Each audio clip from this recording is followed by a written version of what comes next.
Bem-vindo, bem-vinda a mais um episódio do Abradilan Cast, terceira temporada no ar, vários episódios com muitos temas que você já pode assistir, estão todos publicados, e assista também a primeira e a segunda temporada, que também estão excelentes, com muito conteúdo para o seu desenvolvimento, desenvolvimento da farmácia, desenvolvimento da distribuição, então, conteúdo imperdível. Eu sou Viviane Massi e eu estou aqui hoje para falar com os nossos convidados sobre como estão evoluindo os serviços de saúde nas farmácias. Esse tema é sempre atual, ele nunca envelhece. Ano a ano a gente tem mudanças, incrementos, novas tecnologias, novas normas da Anvisa, novas liberações, e a gente vai falar um pouquinho sobre isso aqui no programa de hoje. Antes de apresentar os nossos convidados, quero te pedir para se inscrever no canal da Abradilan no YouTube. Se você está no YouTube, se inscreva no canal e ative as notificações. Se você está no Spotify, siga o perfil da Abradilan. As 3 temporadas já estão disponíveis nesses canais, ok? Bom, agora eu vou apresentar os nossos convidados. Quero começar com a Betânia Alian, que está aqui com a gente. A Betânia é farmacêutica com habilitação em análises clínicas, consultora especializada em assuntos regulatórios e diretora executiva na Organize Pharma. Desde 2008, Betânia atua com a regularização de farmácias, distribuidoras e transportadoras em órgãos como Vigilância Sanitária, Anvisa e Conselho Regional de Farmácia. Em 2015, resolveu empreender e abriu a própria empresa de consultoria. Betânia, seja muito bem-vinda ao Abradilan Cast. Viviane, um prazer estar aqui com você. Prazer é nosso. Agradeço ao Abradilan pelo convite e é muito bom a gente poder compartilhar um pouco da nossa experiência com o público do varejo farmacêutico. Muito bom. E Ricardo Valdetaro, nosso segundo convidado. Ricardo é farmacêutico, empresário, proprietário da farmácia do Leme, uma farmácia independente que está em um dos locais mais lindos do Rio de Janeiro, o bairro do Leme. E essa farmácia, a farmácia do Leme, está lá há 90 anos. Ricardo é a terceira geração na condução do negócio. Ele está aqui hoje para compartilhar com a gente sua experiência com os serviços de saúde, inclusive a domicílio. A farmácia do Leme é referência em atendimento farmacêutico para moradores e turistas que passam pelo local. Farmácia do Leme, que é uma farmácia independente. Ricardo, seja muito bem-vindo, muito obrigada pela sua presença. Viviane, eu estou honrado, sinceramente, de ter sido convidado pela Abradilan e por você que eu conheço há tantos anos. Me sinto muito honrado de poder estar aqui nesse programa contigo. Vou fazer uma correção, a farmácia vai fazer 92 anos. 92 anos, gente. Quase um século. Isso é muito bacana num mercado em que a gente vê fechar a farmácia todo dia. Isso não é pouca coisa. Então, eu acho que ao longo do programa a gente vai conseguir entender, né, por que a farmácia do Leme tem essa jornada tão bonita. A gente vai entender um pouquinho como isso funciona. Mas eu quero dizer também que a honra é minha de estar com o Ricardo aqui, poder ouvir a história do Ricardo, da farmácia do Leme, que eu sei que é uma batalha diária, né, no mercado que é altamente competitivo, e para mim também é uma honra. E a Betânia também, que para mim é assim a farmacêutica que mais entende de regulatório no Brasil, uma pessoa empreendedora, uma pessoa que uma farmacêutica que está além do seu tempo, tem uma visão lá na frente. Então eu tô com muita expectativa em relação a essa e que nos ajuda conversa. Muito, né, Betânia? Você, com certeza. Poxa, qualquer dúvida, muito com o Ricardo também. Qualquer dúvida que eu tenho, Betânia, me socorre aqui. Isso aí. E aí, Ricardo, então, 92 anos, né? Vamos corrigir isso aqui. A farmácia do Leme sempre teve tradição em fazer serviço de saúde, né? Isso a gente já conversou outras vezes. E há 92 anos atrás, né, quando o seu avô, né, começou isso, a gente não tinha os serviços que temos hoje, as tecnologias que temos hoje, né? Que isso, com uma gotinha a gente faz um teste, aqueles aparelhos todos trazem várias informações para a gente. Então, conta para a gente como eram os serviços naquela época, né? Quer dizer, há 90, 80, 70 anos atrás, como vocês faziam, o que a farmácia oferecia de serviços de saúde? Conta um pouquinho essa história para a gente.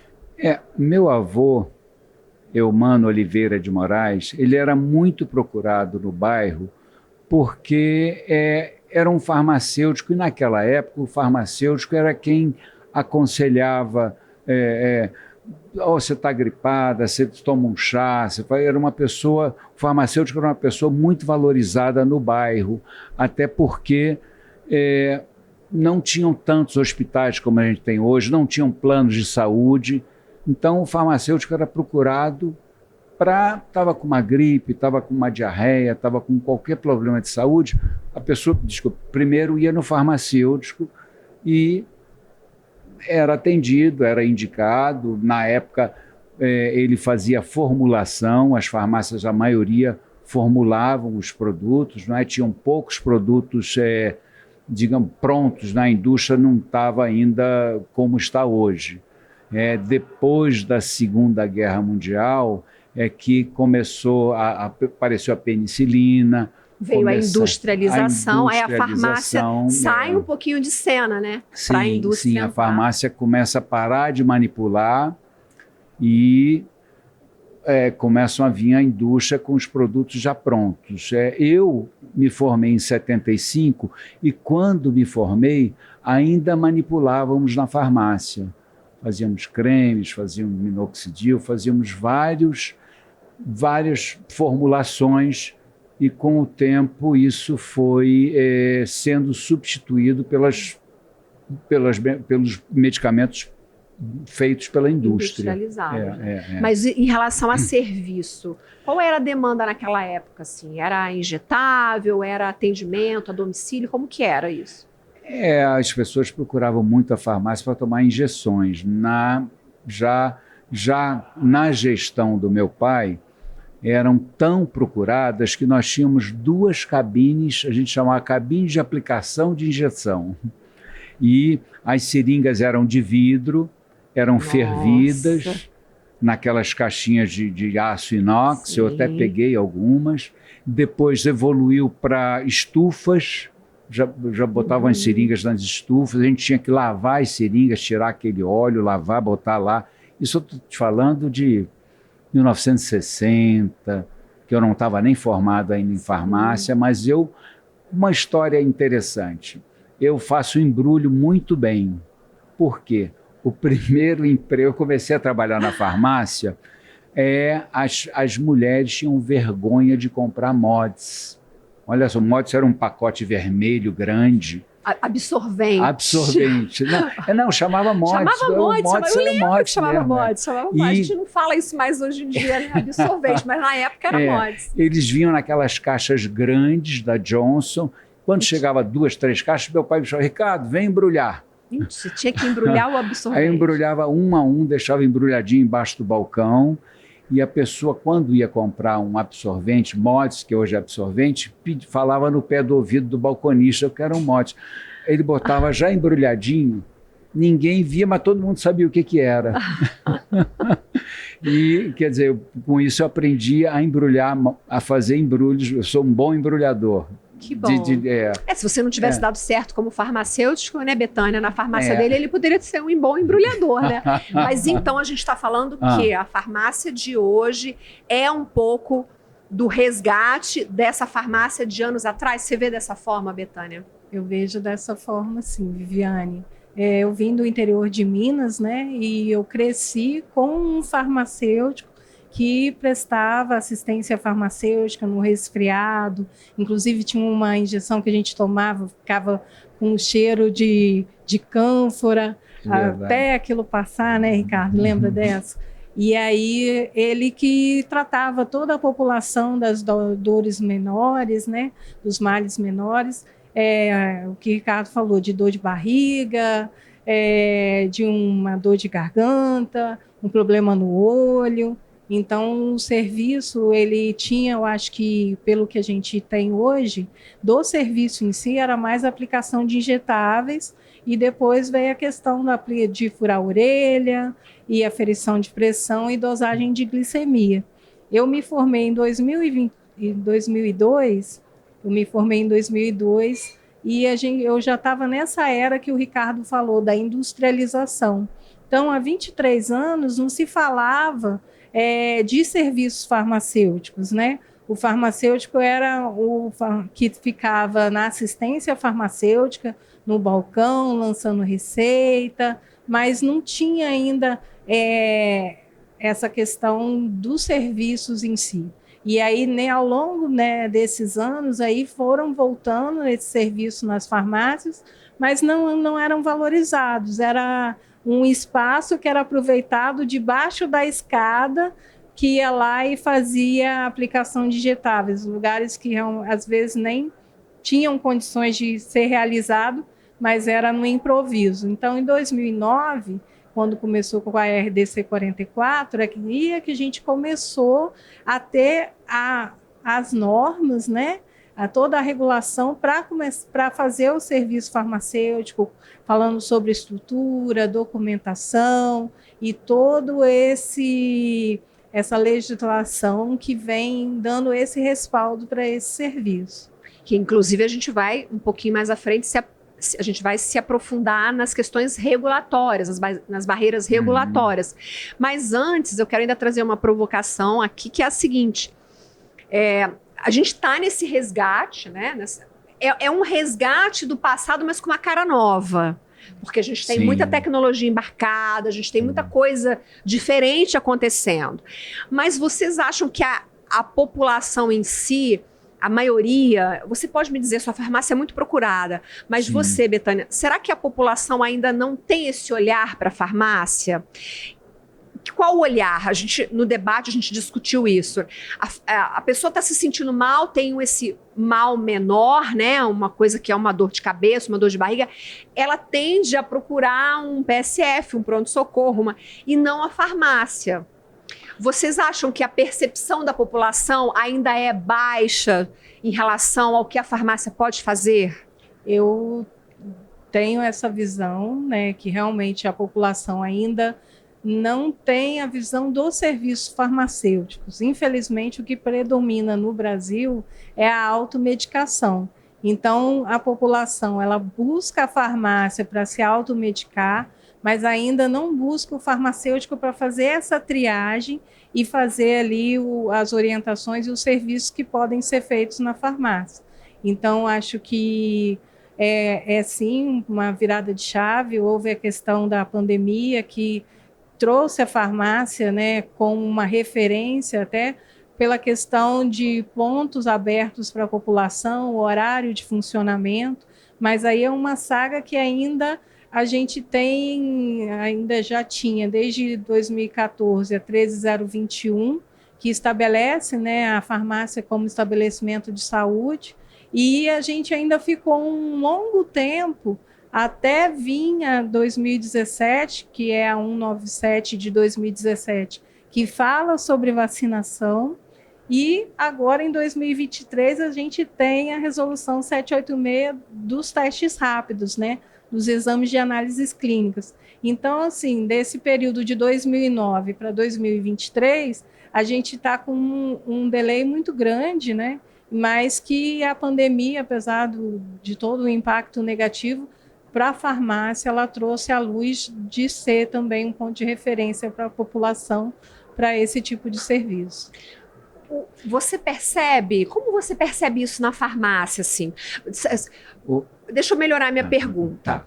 Quando o cliente entra na farmácia do Leme, geralmente ele entra procurando por um medicamento ou procurando por um serviço? É muito relativo. Se ele já tem uma prescrição, ele vai ao medicamento. Mas se ele tem uma dor de cabeça, uma dor na nuca, ele vai procurar um farmacêutico para aferir a pressão. A gente afere muita pressão lá. Muita gente procura a farmácia e não tem noção que está com uma pressão de 19/8, 20/8. Eu pego vários. Essa semana eu peguei 2 pessoas com pressão altíssima e eu encaminho direto para o pronto-socorro. Olha, vai porque tua pressão está muito alta. Você pode ter um AVC, pode ter alguma coisa. Então, pelo menos na Zona Sul, que as pessoas são mais, assim, como eu diria... Instruídas, tem mais informação, mais acesso à informação. Pelo menos a redondeza da farmácia é muito procurada E a gente indica bastante quando pega uma pressão alta para a pessoa ir rápido. E às vezes a pessoa nem sabe que está. Isso tem salvado vidas. Eu acho que a farmácia hoje tem uma ajuda muito grande na saúde da população. Porque a farmácia está ali, você desceu, ela está te atendendo a todo momento. Você vai numa UPA ou num hospital, tem gente que não quer nem ir, eu vou para lá, vou me contaminar, vou ficar 2, 3 horas esperando. Na farmácia não, você é atendido, seguro, né, nesse você é atendido na hora e é encaminhado, se for o caso, né?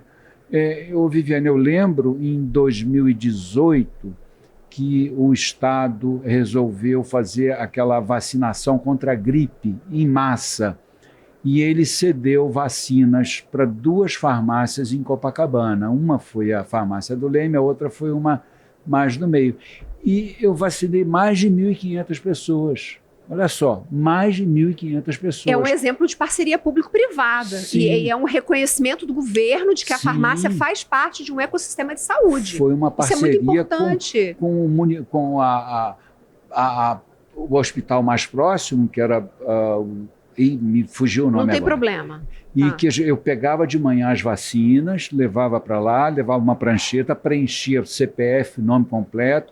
No final do dia, o que sobrasse, eu entregava de volta. E fizemos muitas vacinas.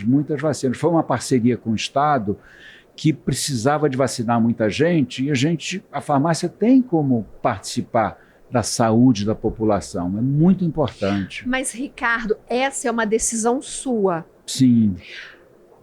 Tem farmácia que não quer seguir esse caminho. Até a Poliana Tamácia, ela, numa outra conversa que a gente teve, ela acredita que existe mercado para todo mundo. Existe mercado para a farmácia que quer seguir com os serviços de saúde e para a farmácia que quer apenas dispensar, quer focar na venda do produto, no não medicamento, que a farmácia virou também um centro de conveniência. As pessoas vão buscar não medicamentos, que são alimentos funcionais, bebidas, suplementos, vitamina. Vocês acreditam também que é uma decisão e que há espaço para os 2 modelos? Para mim, Viviane, eu acredito que há espaço, mas eu acredito que a farmácia fazendo esses serviços vai ajudar muito a população. Vou te dar um exemplo. E ajuda também na concorrência, né? Agrega valor para a fidelização, né? Vou te dar um exemplo. Semana passada eu tive uma senhora, veio a mãe e a filha. A filha já tinha uns 20 e poucos anos e ela tinha um sangramento e precisava de fazer uma injeção, que é uma injeção complicada, difícil. Eu estudei como fazer. Então, ela estava morrendo de medo, mês passado, foi lá, eu apliquei a injeção, ela falou, puxa, não doeu nada. E aí, semana passada, voltou outra vez, voltou para tomar. Sabe de onde ela veio? Da Tijuca. Imagina quantas farmácias não tem. Da Tijuca até o Leme, quantas farmácias não tem? Então a gente tem esse tipo de procura, é normal a pessoa, eu moro na Urca, vem lá da Urca tomar injeção, vem furar a orelha também. Eu já furei a orelha da mãe, da filha e da neta. Vai a neta lá, vai a neta furar a orelha. É um serviço que a farmácia faz, e eu faço com muito prazer. Tenho uma farmacêutica, um outro farmacêutico para cobrir as 24 horas, nós somos 3. E fazemos esse serviço com prazer e a gente é muito procurado e reconhecido. Uma pergunta, agrega no ticket médio? Agrega, sempre agrega, porque a pessoa vai lá, acaba comprando uma coisa ou outra, a gente faz um diferencial. Quando a pessoa compra o injetável na farmácia, tem um preço reduzido. Quando traz de fora, a gente cobra um pouquinho mais. Sim, você está estimulando, né? Estimular a pessoa a comprar na farmácia, não é? Eu sou um farmacêutico que gosto do meu trabalho, eu gosto muito de estar na farmácia. A gente percebe, Ricardo. De atender as Betânia? Pessoas. A gente faço muito curativo. Tem pessoas... Você é mais farmacêutico ou mais empresário? Mais farmacêutico. Os dois. E é bem interessante a colocação que você fez, Viviane, de ter o espaço, né, para a farmácia que vai ter todos os serviços, inclusive uma tendência agora é a farmácia única, né, que vai ter medicamento industrializado, a farmácia de manipulação, a sala de serviços farmacêuticos, e existem aquelas farmácias que querem realmente só ter o medicamento, mas com propriedade, né, e com a presença do Ricardo aqui, a gente percebe a importância da atuação do farmacêutico, porque o farmacêutico ele precisa ser protagonista desses serviços e estimular a equipe a oferecer os serviços, porque ele tem ali, exatamente como o Ricardo falou, né, um suporte muito grande, né, para os clientes do bairro, até ser uma referência, uma valorização profissional. Então, é lógico que a gente tem farmacêuticos que têm o perfil para farmácia clínica e tem os farmacêuticos que têm o perfil para assistência, e está tudo bem, tem espaço, né, para ambas as funções, mas é importante que a farmácia que se propõe, né, a ter o serviço farmacêutico, ele tenha um farmacêutico qualificado e que tenha aptidão para realizar esse serviço e se tornar uma referência igual o Ricardo é, não só a nível do Leme, mas a nível do estado, do município. Eu nem conhecia o Ricardo ainda e eu já ouvia falar da farmácia do Leme. Então, outras farmácias também podem ter essa visibilidade. E o protagonista é o farmacêutico.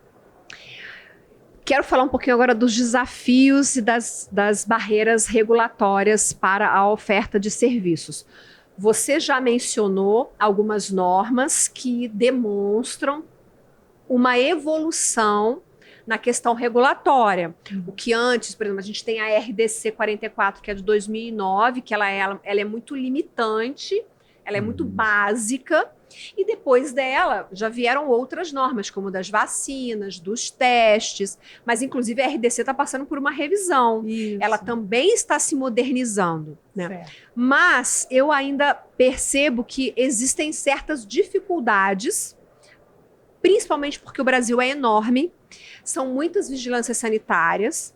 Então eu queria entender um pouquinho com você, Betânia, quais são as principais barreiras regulatórias que existem hoje em dia para que uma farmácia ofereça esse amplo leque de serviços. Eu estou falando dos básicos, das vacinas, dos testes. Fala um pouquinho para a gente sobre isso. É bem interessante a sua colocação, né, que existem vários Brasils dentro do Brasil, mas a norma ela é federal, né? A Anvisa dita a norma e as vigilâncias estaduais e municipais vão aplicando essas normas. Mas realmente a gente tem uma questão que a interpretação das normas elas são universais, né? Então cada fiscal pensa de uma forma. Então já vi fiscal falar que não é a favor da aplicação de injetáveis, que não é a favor da vacina, que não é a favor da realização do teste rápido. E em alguns municípios a gente precisa intervir juridicamente para que a gente consiga a licença sanitária na vigilância, né? Para aquela empresa ficar regularizada para cumprir o seu papel. Mas sobre os desafios maiores, né, as barreiras, além das normas, né? Então as normas ela vem ali especificando quais os documentos, qual a estrutura, toda a parte de organização, de limpeza, de logística desse serviço, porque, além de tudo, a gente tem também um manejo de resíduos de saúde. Então, é uma complexidade muito grande, né? Então, primeiro, ter esse profissional que tem habilidade e talento para realizar o serviço farmacêutico, né? Porque muitos farmacêuticos ainda não tiveram, né, essa desenvoltura, ainda estão buscando a capacitação. E uma grande dificuldade, por exemplo, é a questão do espaço.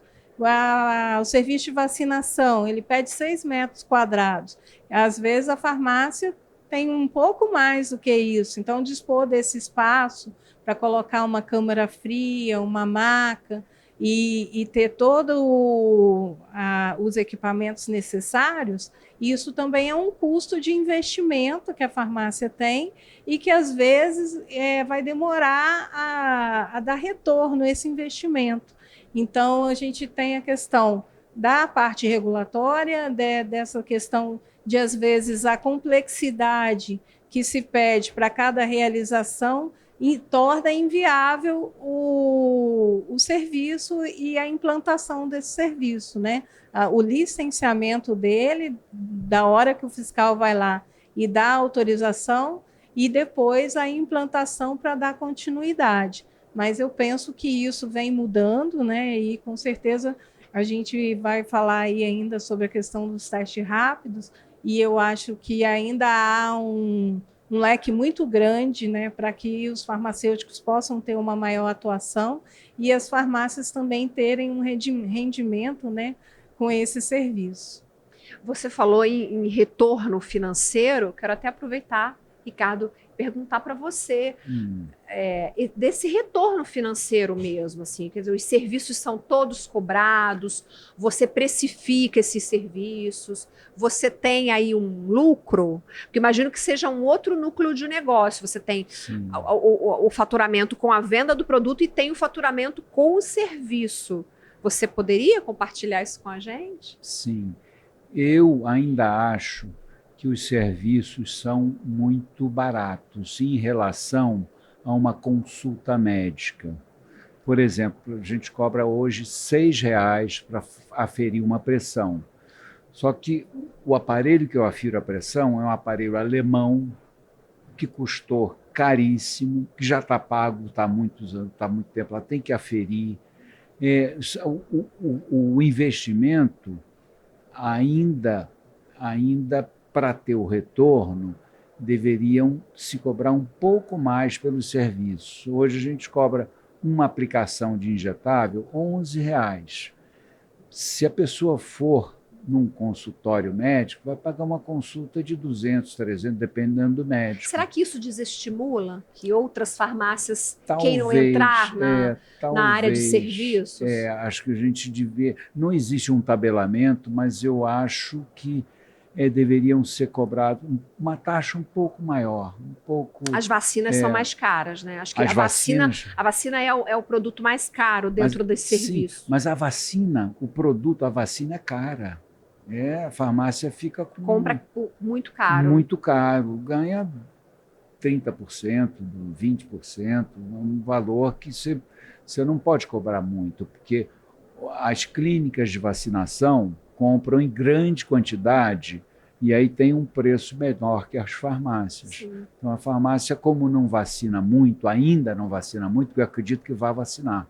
Você acha que vai aumentar isso? Eu acho que vai aumentar. Então, tem um oceano azul aí. É um mercado eu vou até aproveitar e vou fazer a próxima pergunta. Vocês acham que as farmácias já estão oferecendo tudo que podem oferecer ou ainda existe aí um oceano azul a ser explorado? Você, Betânia, que visita muitas farmácias, você que está sempre antenado nas tecnologias novas que estão sendo desenvolvidas. Ô, Viviane, eu acho que tem um equipamento agora novo que acabou de sair, que você faz um eletrocardiograma com a ponta dos dedos, os eletrodos são os dedos, e te dá uma fibrilação, te dá uma taquicardia, uma braquicardia, que você pode encaminhar o paciente direto para o hospital.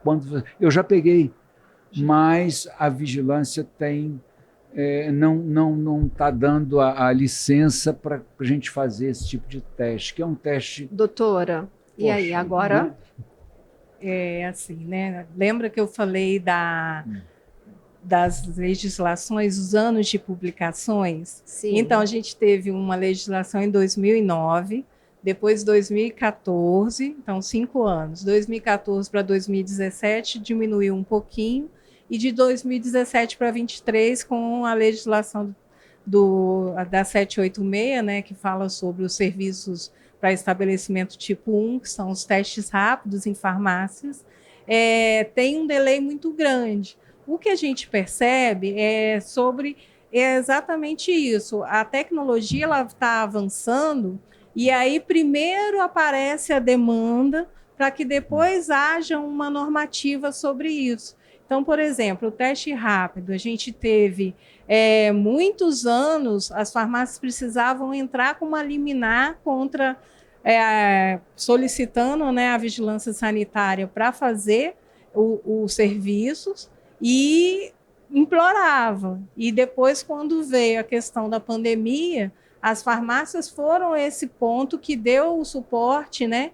Que os hospitais, as clínicas não davam vazão, então era um ponto de atendimento para a população, e isso veio amplificando a visibilidade da farmácia como um estabelecimento de saúde.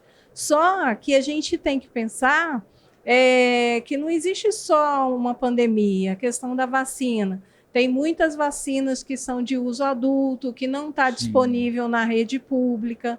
Tem muitas questões dessas novidades, dessas tecnologias, que, igual o Ricardo está falando, desse aparelho que as vigilâncias ainda não autorizam, né? Então, mas assim como os testes não eram autorizados, muito provavelmente isso vai chegar um momento que vai haver a necessidade, né, de ser legislado e ser normatizado e autorizado. Então, existem muitas possibilidades para a farmácia crescer em relação à saúde, né, de ofertar os serviços. Há muita oportunidade de crescimento para o farmacêutico. Uma coisa que se discute muito é a questão da remuneração do farmacêutico nesses serviços, e eu acho que é uma oportunidade de crescimento financeiro para o farmacêutico, e também a questão do que a gente vem acompanhando, né, de outros países, de ter a farmácia como um hub de saúde. Então, a partir do momento que eu vou virar um hub de saúde, eu vou oferecer vários serviços, eu vou ter uma maior visibilidade com essa população, até os planos de saúde custear esse atendimento, com certeza até lá vão haver vários outros serviços que a farmácia vai estar pronta para fazer. Porém, quem está se adequando já a esses pequenos passos e apesar dessas ainda restritas legislações, com certeza é uma empresa que vai pegar água limpa, né? Que já está preparada. Aquelas que ainda estão tentando se adequar lá em 2009 para a RDC 44, que às vezes não tem uma estrutura nem para injetáveis, até ela chegar num nível de ter um espaço, uma estrutura e um licenciamento para realizar o teste rápido e esses aparelhos modernos que tem, né, como você mencionou, que você põe lá uma gotinha do sangue capilar e sai vários resultados. Então, com certeza, tanto a farmácia quanto os exames vão, né, se modernizando, e com certeza isso aí é uma amplitude de oportunidades, com certeza. Mas existe uma insegurança regulatória nisso? Porque se a Anvisa ainda não reconhece aquele equipamento, se a farmácia faz, ela está numa, posso chamar assim, uma insegurança regulatória, ela pode ser multada, por exemplo? Pode ser multada. Pode ser multada e vai ser solicitado a suspensão do serviço e pagar multa. Se a pessoa continuar na reincidência, a pessoa não, né, a empresa, aí ela pode ser até interditada a sala de serviço. Viviane, falar em multado, eu vou colocar aqui. Eu fui multado. Por quê? Os serviços farmacêuticos não constavam do meu alvará, do alvará de localização, que eu tinha solicitado em janeiro do ano retrasado, e a prefeitura tinha negado. Aí uma fiscal foi no meio do ano passado, você não está com... Eu não estou porque a prefeitura negou. Olha só, um agente da prefeitura, que é um fiscal, vem me multar porque eu não tenho a licença que a própria prefeitura negou. Aí eu entrei com um novo pedido, e alegando que eu tinha sido multado, aí olha só, deram alvará, eu entrei com a documentação, pedi alvará, pedi alegação, pedi tudo. Então, é um consenso que não tem é difícil. Não, uma trava, mas um grande divisor de águas foi a pandemia. porque os hospitais do Estado não tinham condição de testar toda a população e contaram com as farmácias. Eu, lá na farmácia, fiz quase 2.000 testes. Era filas de pessoas para fazer. A gente ficou até com medo de contaminar todos os funcionários, imagina. Então, a gente restringiu a entrada, entravam de 5 em 5, iam fazendo, a gente com medo. Várias pessoas se contaminaram, vários funcionários se contaminaram. Eu peguei 2 vezes Covid, com essa história de fazer, mas ajudamos muito a saúde pública, muito, a conseguir fazer esses testes em todas essas pessoas. Depois que eles perceberam, olha, nós precisamos das farmácias. Elas são um estabelecimento de saúde que vai ajudar a saúde da população. Eu falo até emocionado com isso, porque é uma verdade, né, Betânia? Depois disso, a gente conseguiu implantar os testes rápidos, que são muito bons. A gente testa uma influenza A e B na hora, com uma gotinha ali. Sai, se está com influenza A, influenza B ou Covid. Testa uma dengue, uma chikungunya, são vários testes que hoje estão autorizados graças à pandemia. É uma pena a gente ter que passar por um horror desse para ter uma autorização. Eu vou aproveitar e fazer um adendo, né, sobre essa questão do teste rápido, que embora seja uma legislação de 2023, esses conflitos que o Ricardo falou sobre o código, né, o CNAE de Laboratório de Análises Clínicas, que a Anvisa determinou que para fazer o teste rápido, que está incluído dentro dos exames de análises clínicas, a empresa precisa ter o código CNAE de laboratório clínico. E quem libera o alvará de funcionamento é a Secretaria de Fazenda. E quem pede esse CNAE é a Vigilância Sanitária. Então, os órgãos não se comunicam, e aí quem faz lá a avaliação dessa autorização no alvará, né, a empresa tem que alterar o contrato social, CNPJ, e quando chega no alvará, eles entendem que é uma farmácia e que não pode funcionar um laboratório clínico. Quando, na verdade, é o subgrupo desse CNAE de laboratório clínico, que é os serviços de laboratoriais. E aí, para ter esse código, para a vigilância ir até o local e liberar a realização dos testes. E como as farmácias vieram, né, dessa batida da pandemia, que não houve nenhuma norma tão específica como a 786, falando de espaço, de documentação, eles ainda não conseguiram entender esse processo do licenciamento e implantação do serviço. Então, realmente, fica aí uma coisa que fica... Esse primeiro passo ainda, muita dificuldade, muito porque burocrático, muito custo, né? Porque a empresa vai ter que pagar a alteração de contrato social, e ainda existe uma outra situação que as farmácias que fazem os exames de análises clínicas, que fazem só o teste rápido, né, tem todo um procedimento da RDC 44 para declaração de serviços farmacêuticos, na realização ali do teste e tudo. Porém, para você ter esses aparelhos mais modernos, que dão vários exames, vários resultados, né, ele, numa maior rapidez, né, um atendimento, a farmácia ficou obrigatoriamente tendo que ter a supervisão de um laboratório, que é um estabelecimento de serviço tipo 3. Então, tô me lembrando. Ela não tem autonomia, né? Ela não está ainda com autonomia para fazer isso. Está sempre em revisão, né? Eu acho que isso poderia ser revisto numa questão de não estar tão... porque por ter um custo a mais para a farmácia, de ter essa supervisão. Por outro lado, se eu for uma boa parceria, né, uma equipe multiprofissional que vai trazer, até porque esses aparelhos precisam ter alguns treinos, que o farmacêutico não é a realidade dele, que o pessoal do laboratório já está acostumado a manusear. E como que né? como acontece esse treinamento? Vamos aproveitar e falar do treinamento da equipe, né? Como que esse treinamento acontece? Posso dar uma palavrinha? Eu, por exemplo, fazia teste de coagulação. Pessoas que têm dificuldade de coagulação não podiam operar, tinham que parar de tomar o anticoagulante. A Roche tinha um aparelho que testava a coagulação.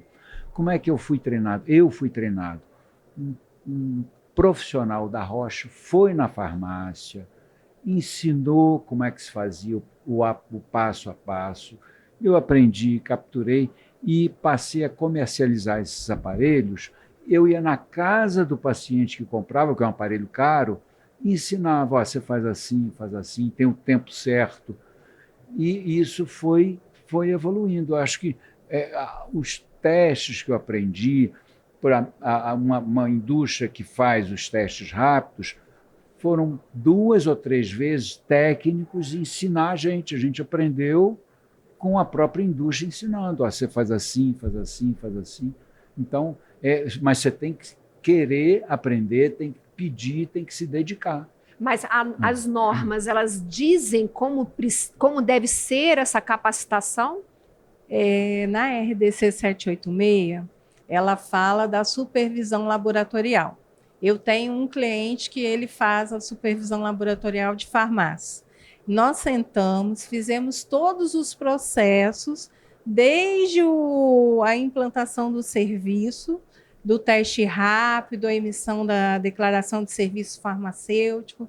Ele tem que ter um sistema, né, a farmácia, que garanta a questão da LGPD, que garanta, né, a confidencialidade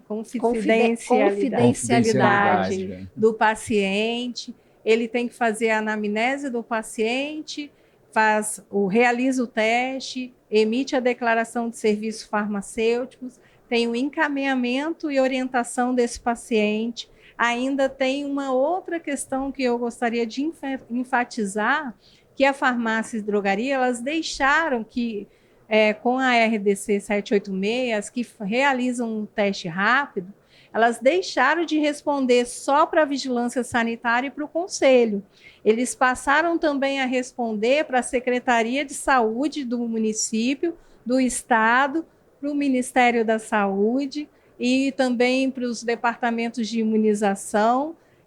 Tem que ter o Cadastro Nacional de Empresas de Saúde, que é o CNES, e tudo isso é uma novidade e, às vezes, também um fator limitante para que a farmácia faça todos esses processos, porque são muito burocráticos e que estão muito fora da rotina do farmacêutico.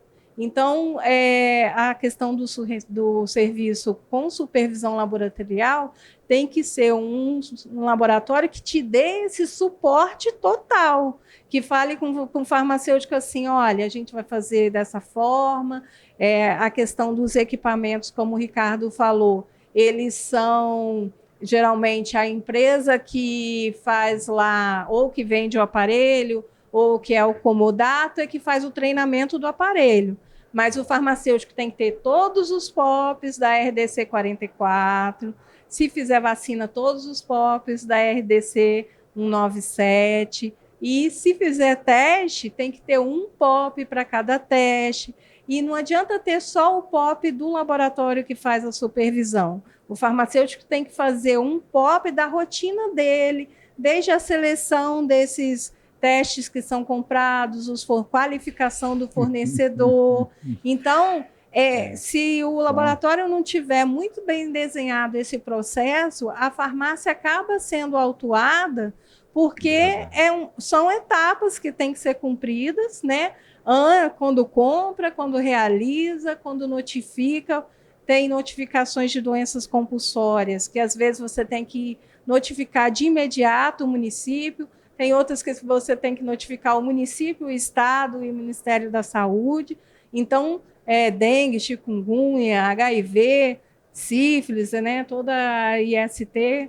Então, a gente tem um processo muito complexo, né, e que deve ser cumprido pela farmácia. Porque se a farmácia não notificar quantas pessoas foram vacinadas naquele bairro, acaba tendo um apagão nas informações da Secretaria de Saúde de saber quantas pessoas foram imunizadas no seu município, no seu bairro, ou quantas pessoas estão com caso de doenças infecciosas, como sífilis, essas coisas, e que não está chegando para a clínica da família, para os programas, né, que o Estado oferece para tratamento do HIV. Então, é muito importante que as farmácias, agora, além de ser estabelecimento de saúde desde 2014, mas que elas pensem e tenham esse compromisso como estabelecimento de saúde.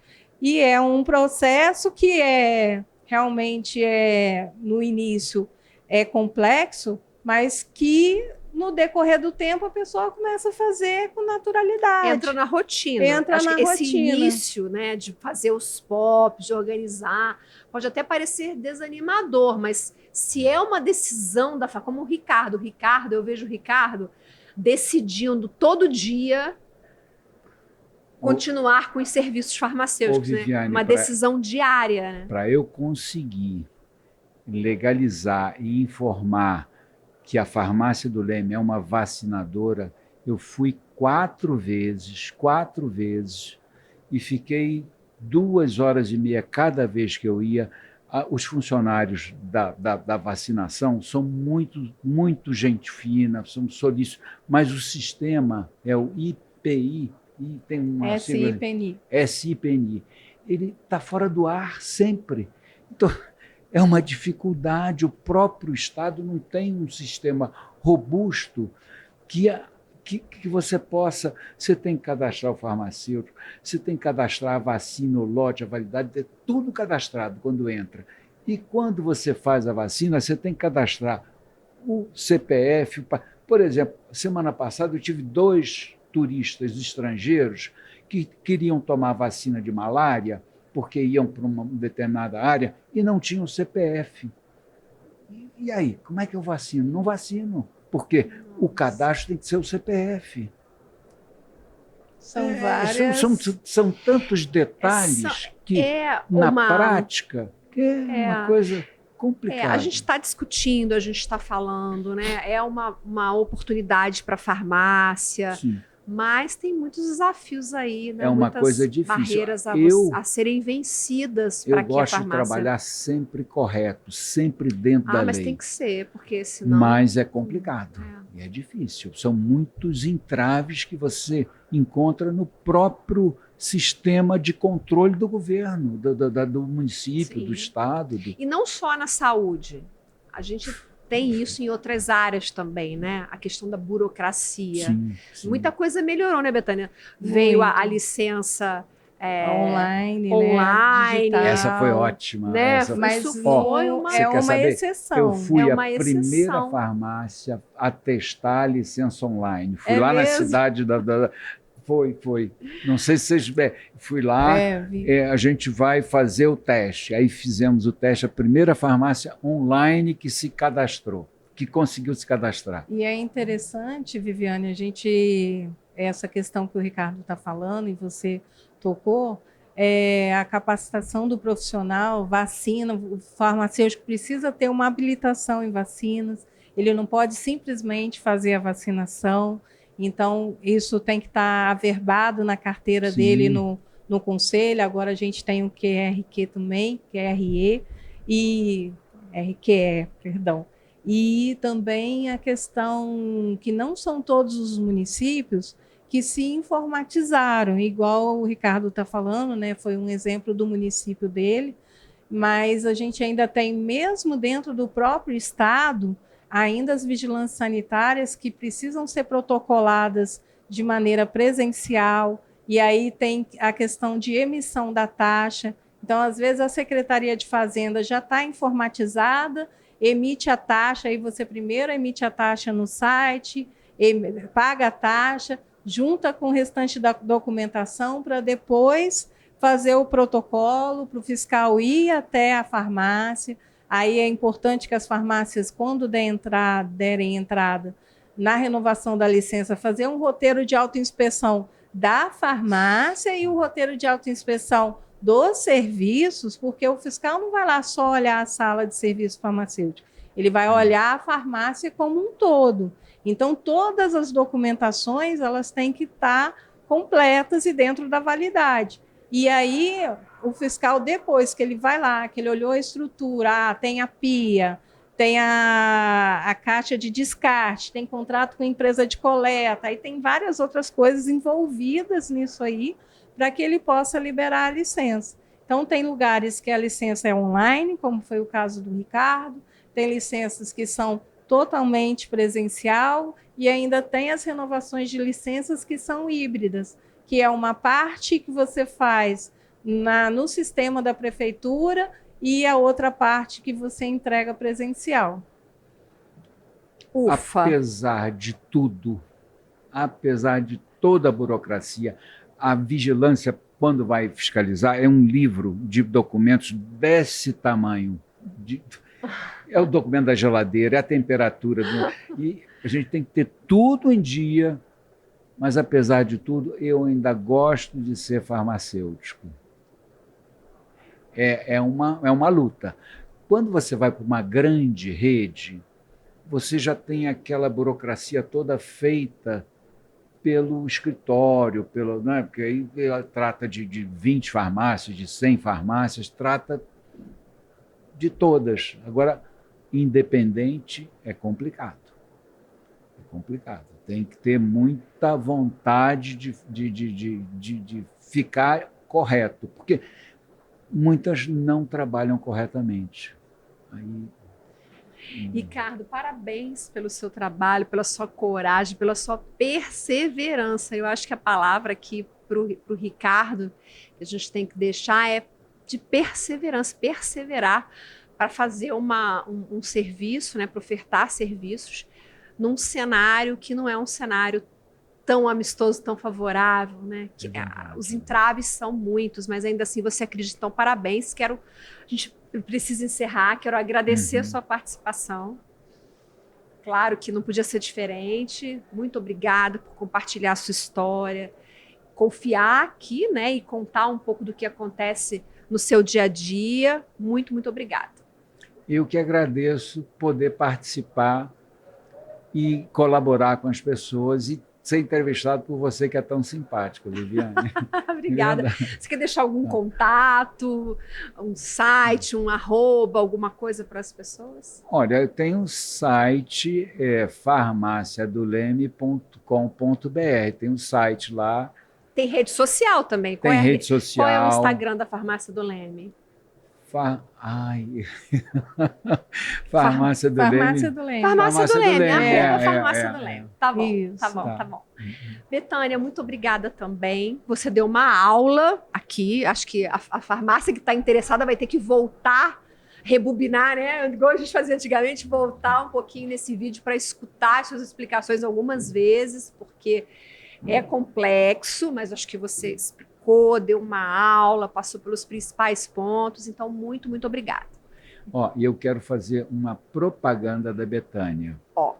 Porque é a pessoa que me ajuda muito nesses entraves. Eu não estou conseguindo a licença. Ricardo, vai aqui, vai ali, faz isso, faz aquilo. Ela conhece, né, Betânia? Você conhece bem. E ajuda muito as farmácias que têm necessidade de ficar legalizadas. Ainda bem, né? Que existem pessoas com as quais as farmácias podem contar. Sim, porque fazer sozinho deve ser bem difícil. Muito obrigada, Betânia. Eu agradeço a participação, um prazer estar sendo entrevistada novamente com você. Agradeço os aprendizados que eu adquiri aqui também com o Ricardo, que a gente tem uma troca muito grande. A experiência dele é louvável, né? Dá uma sensação assim de que o farmacêutico pode fazer, que ele pode realizar, que ele pode alcançar a realização profissional, mas é necessário, né, levantar as mangas e levantar a bandeira da farmácia clínica. E eu tenho um cliente do Sul Fluminense que vendia 10 mil de serviços, e quando eles se empenharam, tem um coordenador da área da parte clínica, foi para 132 mil. Nossa. E isso tende só a aumentar. Então, assim, em 5 lojas alcançaram um bom resultado. E é lógico que o regulatório ele está todo nesse alicerce, né? Eu faço o regulatório desde 2008 e em 2015 eu abri a minha empresa. Então, todas as farmácias que precisam abrir o serviço, abrir uma farmácia, implantar o serviço, a gente dá esse suporte de A a Z, de todos os órgãos que ele precisa se registrar, né? Da parte da Anvisa também, de ter os serviços farmacêuticos na AF. Então, há uma complexidade. Eu costumo dizer que é difícil, mas não é impossível. E quando a gente traz o cliente no passo a passo, ele começa a entender o fluxo, vai com uma leveza, a gente consegue fazer com que aquilo que era tão burocrático, né, a gente divide nas etapas e tem um resultado final positivo, né? Que está aqui o Ricardo, que não me deixa mentir, né? Verdade. Quer deixar um contato? O rede contato social? da rede social é organizefarma.com.br. Esse é o site. É o site. E o Instagram. E tem o meu, né, pessoal no Instagram, que é um profissional, que é o Betânia Alhan, @BetâniaAlhan. Tá ótimo. Muito obrigada, viu? Foi um prazer falar com vocês. A gente que agradece. Obrigado. Obrigada a você pela companhia. Deixe seu like, comente, compartilhe este vídeo e até o próximo episódio. Tchau, tchau.